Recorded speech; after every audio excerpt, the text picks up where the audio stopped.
哦，點樣排呢一嚿？如果唔識用嘅話，但係又想坐上嚟嘅話，因為嗰度冇位啊嘛，想坐上嚟。如果唔夠腳唔夠長嘅話咧，就可以將呢一副或者硬住做嘅排上去。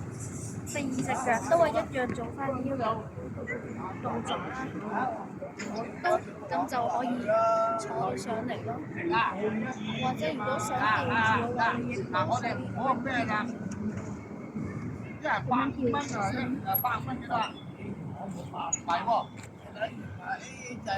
都可以吊住，不過唔建議你做放手或者兩隻手放。